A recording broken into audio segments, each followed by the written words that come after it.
మారుతున్న కాలంతో పరిగెడుతూ ఆరోగ్యంపై శ్రద్ధ వహించక అనేక మంది అనారోగ్య సమస్యలను కొని తెచ్చుకుంటున్నారు. వాటిలో ప్రధానమైనవి వెన్నునొప్పి, నడుము నొప్పి, L4, L5 సమస్యలు. స్పాండిలైటిస్, కాలం తాపానికి, సయాటికా ఈ నొప్పులకు ప్రధాన కారణాలు ఏంటి? ఎలాంటి లక్షణాలు ఉంటాయి? ఆపరేషన్ లేకుండా ఆయుర్వేదంలో చికిత్స ఉందా?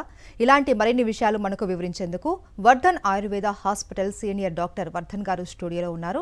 వారిని అడిగి మరిన్ని విషయాలు తెలుసుకుందాం. మీరు కనుక కాల్ చేయాలనుకుంటే కాల్ చేయవలసిన నెంబర్ 040-233-10680 అలాగే మరియు 233-10716.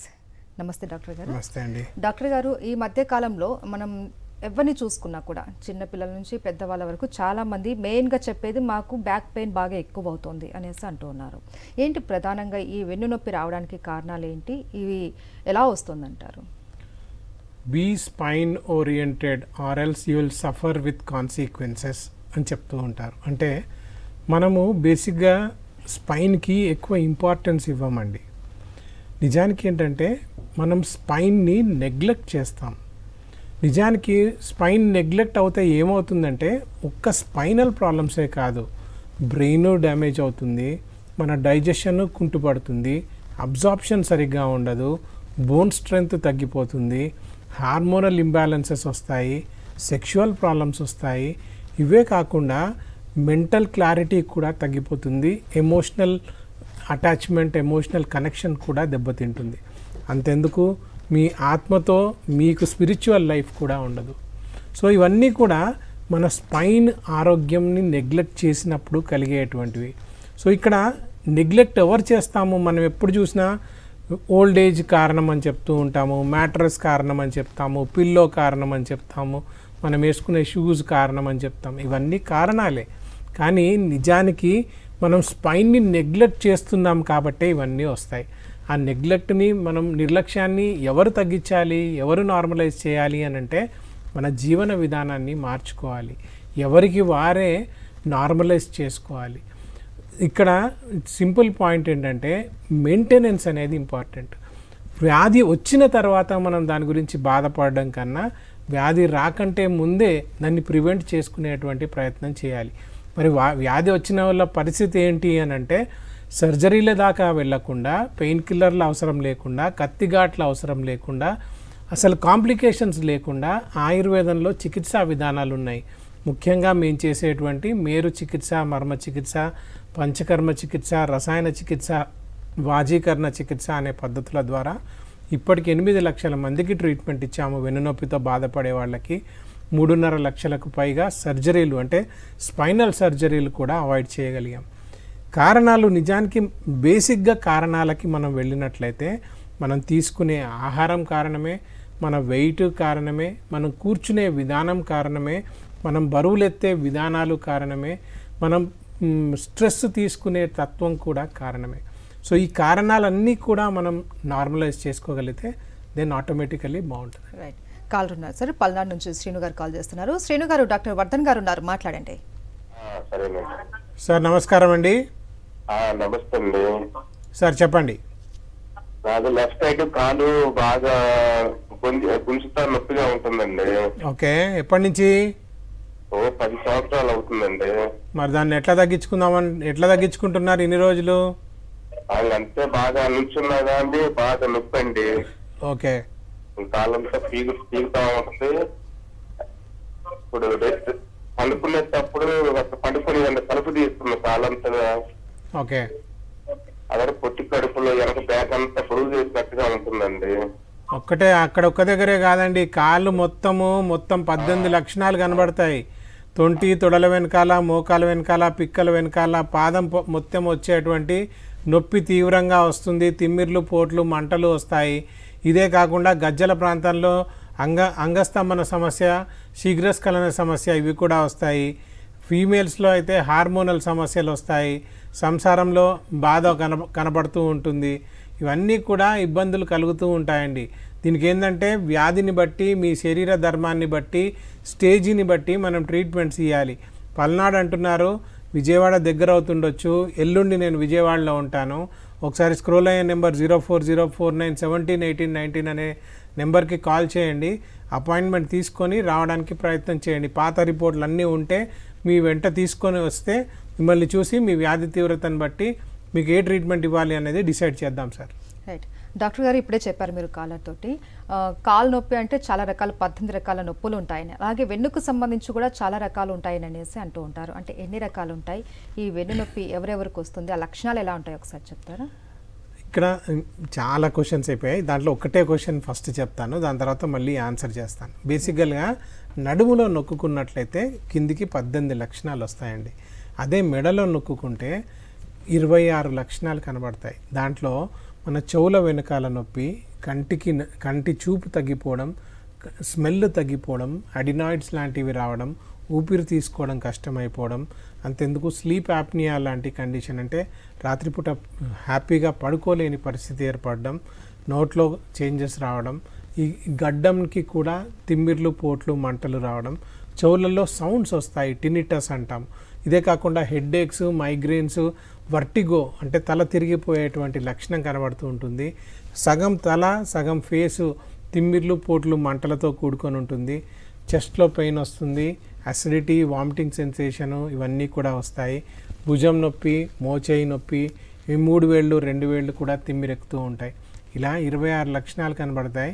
దీంట్లో సివియర్ ఫామ్లో చేతిలో పక్షవాతం వచ్చేటువంటి ఛాన్సెస్ ఉన్నాయి.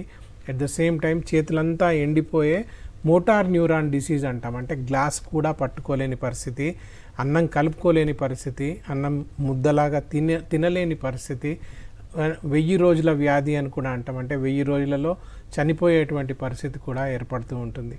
సో అంతదాకా తెచ్చుకోకుండా మూలంలోనే దాన్ని ట్రీట్మెంట్ ఇచ్చుకుంటే, మొదటిలోనే ట్రీట్మెంట్ ఇచ్చుకుంటే పూర్తిగా నార్మల్ అయిపోయేటువంటి ఛాన్సెస్ ఉన్నాయి. రైట్. కాల్ ఉన్నారండి, అనంతపురం నుంచి శ్రీనివాస్ గారు కాల్ చేస్తున్నారు. శ్రీనివాస్ గారు, డాక్టర్ వర్ధన్ గారితో మాట్లాడండి. నమస్తే సార్. సార్ నమస్కారం అండి. మాది బెట్టలపల్లి మండలం. మాకు షుగర్ వచ్చి 3 years నుంచి ఎడం పక్క మోకాలు వాపు వచ్చి మోకాలు నొప్పి చేస్తుంది. ఓకే. కోల్డ్ కాకుండా. ఓకే. అలాగే ఈ మధ్యలో ఎడం చేయి కూడా పైకి లేవకోకుండా కొంచెం నొప్పి చేస్తుంది. ఓకే. షుగర్ ఎంత ఉందండి? షుగర్ వచ్చేసి 200 బిలో ఉంటుంది సార్. ఓకే. ఏం చేస్తుంటారు మీరు? వ్యవసాయమే సార్. ఓకే. ఇక్కడ ఒక చిన్న పాయింట్ చెప్తానండి. భుజం దగ్గర నొప్పి వస్తుంది అని అంటే మామూలుగా షుగర్ లేని వాళ్ళకి కూడా మీకు షుగర్ రాబోతుంది అని చెప్పేటువంటి ఒక సూచన. అదే షుగర్ ఉన్న వాళ్ళకి 6 రెట్ల ఛాన్స్ ఎక్కువ అనమాట భుజం నొప్పి రావడానికి. దీన్ని ఫ్రోజన్ షోల్డర్ అంటాము, లేదా ఆయుర్వేదంలో అపబాహుకం అంటాము. దాన్నే అడ్హెసివ్ క్యాప్సులైటిస్ అని కూడా అంటాం. మోకాలు నొప్పి, ఇంకా మీరు ఎక్కువగా పనిచేస్తున్నారు కాబట్టి ఆర్థరైటిస్ వచ్చిందేమో. సో ఒకసారి మీ షుగర్ లెవెల్స్ అయితే 120, 140 దాకా వచ్చేసేయాలండి. షుగర్ని కంట్రోల్ చేయకపోతే మీ పెయిన్ థ్రెషోల్డ్ అంటే మీ నొప్పి భరించేటువంటి శక్తి తగ్గిపోతూ ఉంటుంది. షుగర్ ఎక్కువైనా కొద్దీ నొప్పిని భరించే శక్తి తగ్గిపోతుంది. కాబట్టి షుగర్ని ఫస్ట్ కంట్రోల్ చేయాలి. దానికి మీకు నొప్పికి మూలమైనటువంటి వాతాన్ని కూడా కంట్రోల్ చేయాలి. మందులు ఉంటాయి, మసాజ్డ్ బేస్ థెరపీస్ ఉంటాయి, ఆహారపు అలవాట్లు ఉంటాయి, ఎక్సర్సైజ్ ప్యాటర్న్స్ కూడా ఉంటాయి. ఒకసారి స్క్రోల్ అయ్యే నెంబర్కి కాల్ చేయండి, 040491718919 అనే నెంబరు. మంగళవారం రోజు నేను కర్నూలులో ఉంటాను, 27వ తారీఖు అనుకుంటాను. అక్కడికి ఒకసారి రండి, మీ రిపోర్ట్స్ అన్నీ తీసుకురండి. మిమ్మల్ని చూసి మీ వ్యాధి తీవ్రతను బట్టి మీకు ఏం ట్రీట్మెంట్ చేయాలో డిసైడ్ చేస్తామండి. రైట్. అలాగే వెన్నునొప్పి ఎవరెవరికి వస్తుంది సార్? ఈ మధ్య కాలంలో పాపులేషన్ స్టాటిస్టిక్స్ తీసుకుంటే 10 మందిలో 10 మందికి వెన్నునొప్పి వస్తుంది. ఒక్కసారి కాదు, జీవితకాలంలో 2 నుంచి 4 సార్ల వరకు కూడా మీకు వెన్నునొప్పి వచ్చేటువంటి ఛాన్సెస్ ఉంది. ఇక్కడ మగ ఆడ అనే తేడా లేకుండా అందరికీ ఈక్వల్గా కనబడుతూ ఉంటుంది. ఎవరికి ఎక్కువగా వస్తుంది అని అంటే ఎవరైతే లైఫ్ స్టైల్ని డ్యామేజ్ చేసేటువంటి ఉద్యోగాలు, వ్యాపారాలు, వృత్తులు చేస్తూ ఉంటారో, అంటే ఫర్ ఎగ్జాంపుల్ ఓవర్గా కూర్చొని ఉంటారో, లేదా ఓవర్గా నిలబడి ఉంటారో, లేదా మార్నింగ్ చేయాల్సినటువంటి ఉద్యోగాలు రాత్రులు చేస్తుంటారో, బీపీఓ జాబ్స్ చేస్తుంటారో, నిద్రకి తక్కువ ప్రాధాన్యతనిస్తారో, లేదా బరువులు ఎక్కువగా మోస్తారో, శరీరాన్ని ట్విస్ట్ ఎక్కువగా చేసేటువంటి ఉద్యోగాలు, వ్యాపారాలు చేస్తారో వీళ్ళందరికీ కూడా ఎక్కువగా వస్తూ ఉంటుంది. హౌస్ వైఫ్స్కి ఎక్కువగా వస్తూ ఉంటుంది. అండ్ ట్రావెలింగ్ ఎక్కువగా చేసే వాళ్ళకి ఎక్కువగా వస్తూ ఉంటుంది. అంటే సింపుల్గా చెప్పాలి అని అంటే మీ స్పైన్ని మీరు కాపాడుకోవాలనే కోరిక ఉన్న వాళ్ళకి ఎవరికి రాదు. స్పైన్ని కాపాడుకోవాలనే కోరిక నిర్లక్ష్యం చేసే ధోరణి ఉంటే మాత్రం డెఫినెట్గా స్పైనల్ ప్రాబ్లమ్స్ వస్తాయి. డాక్టర్ గారు, ఈ L4, L5 సమస్యలు అంటే ఏంటి, ఇది ఎవరికి వస్తుంది అంటారు? L4, L5 మధ్యలో ఒక పెద్ద నరం వస్తుందండి, దాన్ని సయాటిక్ నర్వ్ అంటాము. ఈ సయాటిక్ నర్వ్ ఏంటంటే L3, L4, L5, S1 మధ్య నుంచి ఒక 3 నరాలు, చిన్న నరాలు బయటికి వస్తాయి. ఈ పొజిషన్ ఎక్కడ ఉంటుందంటే మనం కూర్చున్నప్పుడు ఎక్కడైతే వంపు తిరుగుతుందో ఆ వంపులో వచ్చేటువంటి ఈ 3 నరాలు, ఈ 3 నరాలు కలిసి ఒకటే పెద్ద నరం ఏర్పడుతుంది. అది మన బొటనవేలు మందం అంతా ఉంటుంది. ఇది మన తొడల వెనకాల, మోకాల వెనకాల, పిక్కల వెనకాల, పాదం కింది నుంచి వెళ్ళి 3 వేళ్ళకి, పైనుంచి వచ్చి 2 వేళ్ళకి ఇచ్చేటువంటి ఒక పెద్ద నరం అన్నమాట. అది longest nerve in the body. దీన్నే సయాటిక్ నర్వ్ అంటారు. ఇది సయాటిక్ నర్వ్ కనుక L3, L4, L5 మధ్యలో నొక్కున్నట్లయితే, ఇరిటేషన్ వచ్చినట్లయితే, లేదా అక్కడ మీకు డిస్క్ ప్రాబ్లమ్స్ ఏమైనా వచ్చినట్లయితే, లేదా అక్కడ కండరాలు కనుక ఎక్కువగా ప్రెషర్ అయిపోయి, లేదా 48 రకాల ఏ స్పైనల్ ప్రాబ్లం వచ్చినా కానీ అక్కడ నరం నొక్కుంటే ఆటోమేటికలీ ఆ కాలంతా పాకే సయాటికాకి దారితీస్తూ ఉంటుంది. ఇంకా సివియర్ ఫామ్ ఆఫ్ సయాటికాలో అంగస్తంభన సమస్యలు, శీఘ్రస్ఖలన సమస్యలు కూడా వస్తూ ఉంటాయి. కాబట్టి ఆ స్పైనల్ ప్రాబ్లమ్ని మనం రెక్టిఫై చేసుకోగలిగితే ఆ కాలంతా పాకే సయాటికా నార్మలైజ్ అవుతుంది అండ్ సెక్షువల్ ప్రాబ్లమ్స్ కూడా నార్మల్ అయిపోతూ ఉంటాయి. సో చాలామంది మానసిక ఒత్తిడితో బాధపడే వాళ్ళకు కూడా ఈ వెన్ను నొప్పి ఇవి వస్తూ ఉంటాయని అంటారు, అది నిజమేనా? డెఫినెట్లీ ఎస్ అండి. నార్మల్గా ఏమవుతుందంటే ఒకసారి మనం స్ట్రెస్కి గురయ్యామనుకోండి, కొన్ని హార్మోన్స్ మన బ్లడ్ స్ట్రీమ్లో రిలీజ్ అవుతూ ఉంటాయి. హార్మోన్స్ రిలీజ్ అయినప్పుడు ఏమవుతాయి, ఏం హార్మోన్ రిలీజ్ అవుతుందంటే కార్టిజాల్ అనే హార్మోన్ రిలీజ్ అవుతుంది. అదేం చేస్తుంది అని అంటే ఇనీషియల్గా మన హార్ట్ రేట్ని పెంచుతుంది, మన రెస్పిరేషన్ని పెంచుతుంది, మన బీపీని పెంచుతుంది, మన షుగర్లను కూడా పెంచుతుంది. సో ఇలాంటి పరిస్థితులలో కండరాల మీదకి వచ్చినట్లయితే కండరాల సంకోచ వ్యాకోచాలకు బదులు ఓన్లీ సంకోచావస్థలనే ఉండిపోతాయి, అంటే మజిల్స్ కాంట్రాక్ట్ అయిపోతాయి. అలా స్ట్రెస్ మాటికి అదే స్ట్రెస్ని పడుతూ ఉన్నారనుకోండి, మీ కండరాలన్నీ సంకోచావస్థలనే ఉంటాయి, అంటే కాంట్రాక్షన్ ఫేజ్లోనే ఉంటాయి. అప్పుడు తీవ్రమైనటువంటి వెన్నునొప్పి దారితీయొచ్చు. దాన్ని అలక్ష్యం చేస్తే వెన్నునొప్పి రోగ సమూహంగా కూడా మారచ్చు, మంచానికి కట్టిపడేసేటువంటి పెద్ద వ్యాధిగా కూడా మారొచ్చండి. రైట్, రాజమండ్రి నుంచి కాల్ ఉన్నారండి షేక్లాల్ సాహిబ్ గారు. షేక్లాల్ గారు మాట్లాడండి డాక్టర్ గారితో. నమస్కారం సార్. సార్ నమస్కారం అండి, చెప్పండి. నాకు L4, L5 నొప్పి. ఓకే, దానికి వల్ల ఓకే, కాలు కూడా తిండ్రు. మరి ఏం ట్రీట్మెంట్ తీసుకుంటున్నారు? అక్కడ ఇంజక్షన్ చేశారండి రాజమండ్రిలో అండి.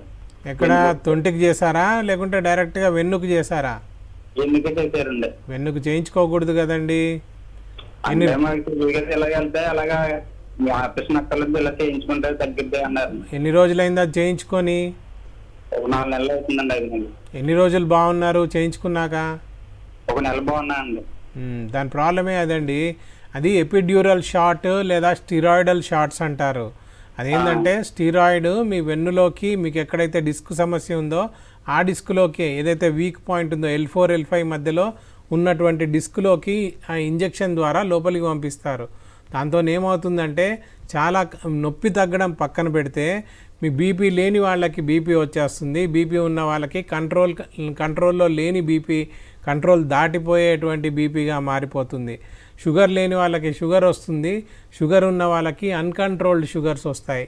3వది బరువు పెరిగిపోతారు. 4వది మీ ఇమ్యూన్ సిస్టమ్ మొత్తం డౌన్ అయిపోయి ఇన్ఫెక్షన్ల బారిన పడేటువంటి ఛాన్సెస్ కూడా ఉంటాయి. ఇక్కడ ఇంకొక విషయం ఏంటంటే, జీవితకాలంలో 2 మాత్రమే మీరు ఎపిడ్యూరల్ షాట్స్ తీసుకోవాల్సి వస్తుంది. అవసరం అంతవరకే తీసుకోవాలి. అంతకన్నా ఎక్కువ తీసుకున్నా మళ్ళీ కాంప్లికేషన్స్ వస్తాయి. ఇక్కడ ఎపిడ్యూరల్ షాట్ కానీ స్టిరాయిడల్ షాట్ కానీ తీసుకుంటే అది తాత్కాలిక ఉపశమనం మాత్రమే కలుగుతుంది, కానీ పర్మనెంట్ సొల్యూషన్ జరగదు. మీకు కావాల్సింది పర్మనెంట్ సొల్యూషను, ఎప్పటికీ మీకు తగ్గిపోయేటువంటి వెన్నునొప్పి. అలాంటి వెన్నునొప్పిని తగ్గించాలి అని అంటే వాతాన్ని కంట్రోల్ చేయాలి. దానికోసం మేరు చికిత్స, మర్మ చికిత్స అనే పద్ధతులు ఉన్నాయి. ఒకసారి స్క్రోల్ అయ్యే నెంబర్కి కాల్ చేయండి. ఎల్లుండి నేను విజయవాడలో ఉంటాను. మీరు రాజమండ్రి అంటున్నారు, దగ్గర అవుతుంది. ఒకసారి రిపోర్ట్స్ అన్నీ తీసుకోండి. మీరు కూడా పర్సనల్గా రండి, మిమ్మల్ని చూసేసి డెఫినెట్గా సొల్యూషన్ ఇవ్వడానికి ప్రయత్నం చేద్దామండి. రైట్ డాక్టర్ గారు, ఇప్పుడు మనకు కాలర్ చెప్పినట్లు స్టెరాయిడ్స్ ఏవైతే తీసుకుంటారో వీటితో పాటు కొంతమంది పెయిన్ కిల్లర్స్ కూడా ఎక్కువగా వాడుతూ ఉంటారు. అండ్ ఫైనల్లీ వాళ్ళు సర్జరీ కూడా చేయించుకుంటూ ఉంటారు. అంటే ఈ వెన్ను నొప్పికి సర్జరీ ఒకటే పరిష్కారం అంటారా?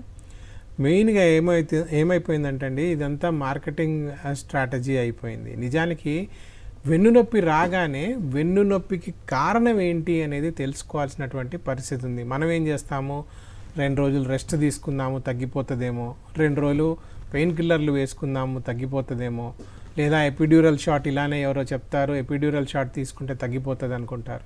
లేదు, ఇవన్నీ జరగలేదు, మనంతలో మనమే చెప్పేస్తాం, సార్ నాకు నొప్పి భరించలేకుండా ఉన్నాను, అప్పుడు సర్జన్లకు వీళ్ళందరికీ ఈజీ అయిపోతుంది, సర్జరీకి రా సర్జరీ చేసేస్తానంటారు. కానీ సర్జరీలో కూడా చాలా కాంప్లికేషన్స్ ఉంటాయి. There is no risk free surgery అనేది ఒక పాయింట్ గుర్తుపెట్టుకోవాలి.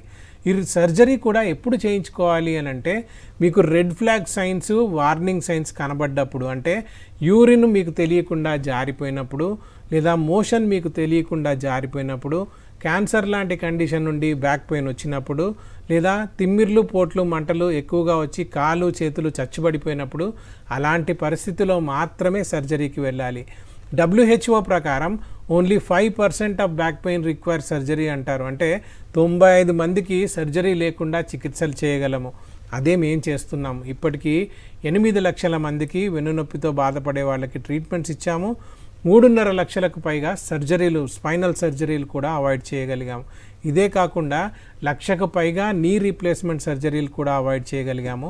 1 లక్షకు పైగా IBS, IBD లాంటి ట్రీట్మెంట్స్ కూడా చేస్తూ ఉన్నాము.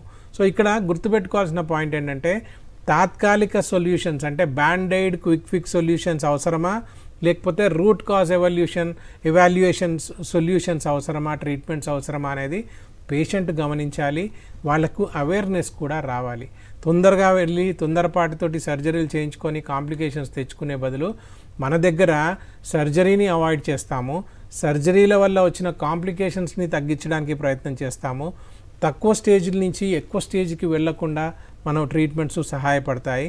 ఎక్కువ స్టేజ్ నుంచి నార్మలైజ్ అయ్యేటువంటి పరిస్థితి కూడా ఏర్పడుతుంది. ఆరోగ్యవంతులను ఇంకా ఆరోగ్యవంతులనుగా చేసేటువంటి చికిత్సా విధానాలు కూడా ఆయుర్వేదంలో ఉన్నాయి. మన దగ్గర వర్ధన్ ఆయుర్వేదాలో పుష్కలంగా అవైలబుల్గా ఉన్నాయి. అయితే సార్, చాలా మందికి డౌట్, ఆయుర్వేదంలో వెన్నునొప్పికి ఎలాంటి ట్రీట్మెంట్ ఉంటుంది అని. 2 రకాల ట్రీట్మెంట్స్ అని చెప్తానండి, ఈజీగా అర్థం కావడానికి. ఒకటి ఎక్స్టర్నల్ థెరపీ అంటాము, బాహ్య చికిత్సలు అంటాము. అంటే ఇది మసాజ్డ్ బేస్ థెరపీ అంటాము. టెక్నికల్ ట్రీట్మెంటు, దీంట్లో మళ్ళీ 5 ట్రీట్మెంట్స్ ఇన్వాల్వ్ అయి ఉంటాయి. మేరు చికిత్స, మర్మ చికిత్స, పంచకర్మ చికిత్స, రసాయన చికిత్స, వాజీకరణ చికిత్స అని. రెండోది ఇంటర్నల్ థెరపీ లేదా ఆభ్యంతర చికిత్స. అంటే మందుల ద్వారా మిమ్మల్ని మీ దగ్గర ఉన్నటువంటి వాతాన్ని తక్కువ చేయడం. దీంతో పాటుగా ఒక ఫ్రేమ్వర్క్ని మేము పాటించమని చెప్తాం. మా స్పెషల్ ఫ్రేమ్వర్క్ ఏంటంటే డీల్స్ ఫ్రేమ్వర్క్ అని చెప్తాం. డి అంటే డైట్ మేనేజ్మెంట్, ఈ అంటే ఎక్సర్సైజ్ మేనేజ్మెంట్, ఏ అంటే ఆర్ట్ ఆఫ్ పోస్చర్ మేనేజ్మెంట్, ఎలా కూర్చోవాలి, ఎలా నిలబడాలి, మీ కూర్చునే విధానం ఏంటి, నిలబడే విధానం ఏంటి అనేది తెలుసుకోవాలి. ఎల్ అంటే లైఫ్ స్టైల్ మేనేజ్మెంట్, ఎస్ అంటే stress management and sleep management. ఇవన్నీ మేనేజ్మెంట్ సరిగ్గా చేస్తే సర్జరీ నుంచి కోలుకోవచ్చు, సర్జరీ కాంప్లికేషన్స్ లేకుండా చేసుకోవచ్చు, అసలు సర్జరీనే అవసరం లేకుండా చేసుకోవచ్చు, చిన్నగా ఉన్న నొప్పిని తీవ్రతరం కాకుండా చేసుకోవచ్చు, ఆరోగ్యవంతుడు ఇంకా ఆరోగ్యవంతంగా తయారు కావచ్చు. And sir, failed back surgery syndrome అనేసి అంటారు కదా, దాని గురించి చెప్తారు. ఒకటండి, అంటే మన ఇండియాలో ఒక సంవత్సరానికి 3 లక్షల స్పైనల్ సర్జరీస్ జరుగుతున్నాయి. దాంట్లో 60% ఆఫ్ సర్జరీస్ ఫెయిల్ అవుతున్నాయి. దీన్నే ఒక కండిషన్ని ఫెయిల్డ్ బ్యాక్ సర్జరీ సిండ్రోమ్ అంటాం. ఏమవుతుంది అని అంటే, సర్జరీ కన్నా ముందు ఎక్స్ నొప్పి ఉందనుకోండి, సర్జరీ తర్వాత 5x నొప్పిగా మారిపోతూ ఉంటుంది. అంటే నొప్పి తీవ్రతరం అవుతుంది. ఈ నొప్పి తీవ్రతరం అయ్యేటువంటి కండిషన్ని ఫెయిల్డ్ బ్యాక్ సర్జరీ సిండ్రోమ్ అంటాం. మా దగ్గరికి ఇలానే ఒక పేషెంట్, అనంతపురం అవతల నుంచి ఒక పేషెంట్ వచ్చాడు. సర్జరీ తర్వాత కాంప్లికేషన్స్ వచ్చాయి. ఇలానే ఆల్మోస్ట్ 10 రెట్ల పెయిన్ ఇంక్రీజ్ అయిపోయి కూర్చోలేని, నిలబడలేని పరిస్థితిలో వచ్చాడు. ఆయనకి కూడా ట్రీట్మెంట్ చేశాము. 80% రికవర్ అయ్యారు. మిగతా 20% ఎక్సర్సైజు, డైట్ మీద పెట్టాము. అది కూడా రికవరీ స్టేజ్లో ఉన్నాడు. ఇదంతా 4 monthsలో జరిగింది. సో ఇక్కడ భయపడాల్సినటువంటి అవసరం లేదు. సర్జరీ కాంప్లికేషన్స్కి కూడా మంచి ఆయుర్వేదిక్ ట్రీట్మెంట్స్ ఉన్నాయి. ముఖ్యంగా సర్జరీని అవాయిడ్ చేయాలి అని అనుకునే వాళ్ళకి బెస్ట్ ఒపీనియన్ మీరు ఒకసారి రండి, సెకండ్ ఒపీనియన్ తీసుకోండి. మా దగ్గర బెస్ట్ ఒపీనియన్ ఇవ్వడానికి ప్రయత్నం చేస్తాం. సార్, క్రానిక్ బ్యాక్ పెయిన్ అంటూ ఉంటారు. ఇది కనుక వస్తే ఎలాంటి ఉపద్రవాలు ఎదుర్కోవాల్సి ఉంటుంది? ఒకటండి, ఇంతకుముందు చెప్పినట్టుగా మనం స్పైనల్ ప్రాబ్లం అంటే జస్ట్ స్పైన్లో ఉంటుంది, అక్కడికే కేంద్రీకృతమై ఉంటుంది అని అనుకోవడం పొరపాటు. వ్యాధి తీవ్రత పెరుగుతున్న కొద్దీ బ్రెయిన్లో చేంజెస్ వస్తాయి, మీ డైజెషన్లో చేంజెస్ వస్తాయి, మీ అబ్జార్ప్షన్లో చేంజెస్ వస్తాయి, సెక్షువల్గా చేంజెస్ వస్తాయి, మీ ఎమోషనల్గా చేంజెస్ వస్తాయి, మీ వెల్ బీయింగ్లో చేంజెస్ వస్తాయి, అసలు మీ అస్తిత్వంలోనే చేంజెస్ వచ్చేస్తాయి. సో ఇలా అన్ని సెంటర్స్కి మొత్తం శరీరం అంతా వ్యాప్తి చెందేటువంటి వ్యాధిని క్రానిక్ బ్యాక్ పెయిన్ సిండ్రోమ్ అంటారు. అది ఎన్నో రోజులు పడుతుంది, సంవత్సరాలుగా నేను బ్యాక్ పెయిన్తో బాధపడితే క్రానిక్ బ్యాక్ పెయిన్ వస్తుంది అని అనుకుంటాం. డ్యూరేషన్ని మనం తీసుకుంటే 6 నెలల పైన మనకి బ్యాక్ పెయిన్ ఉంటే అది క్రానిక్ బ్యాక్ పెయిన్గా మారిపోతుంది. అదే సంవత్సరం పైనుంచి మనకు బ్యాక్ పెయిన్ ఉంటే క్రానిక్ బ్యాక్ పెయిన్ సిండ్రోమ్గా మారుతుంది. సిండ్రోమ్ అంటే గ్రూప్ ఆఫ్ డిసీజెస్ అన్నమాట. సో ఇది మనల్ని మంచానికి కట్టిపడేసేటట్టు చేస్తుంది, కదల్లేని పరిస్థితి తీసుకొస్తుంది, నిశ్చేష్టులు అంటాం కదా, అలా ఒకటే దగ్గర ఉండాల్సినటువంటి పరిస్థితిని కూడా తీసుకొస్తుంది.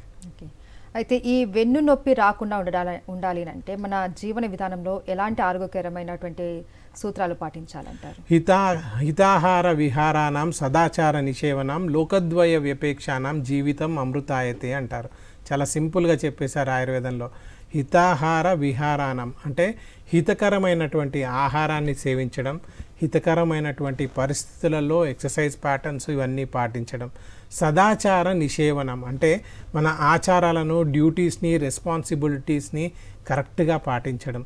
లోకద్వయ వ్యపేక్షానం అంటే ఇహలోకము పరలోకము అనే కాన్సెప్ట్లో మీ స్పిరిచువల్గా, మీ ఇంటర్నల్గా మీకు మీ యూనివర్స్కి కనెక్షన్ అనేది సరిగ్గా ఉన్నట్లయితే మీ జీవితము అమృతతుల్యంతో సమానం అవుతుంది అని చెప్తూ ఉంటారు.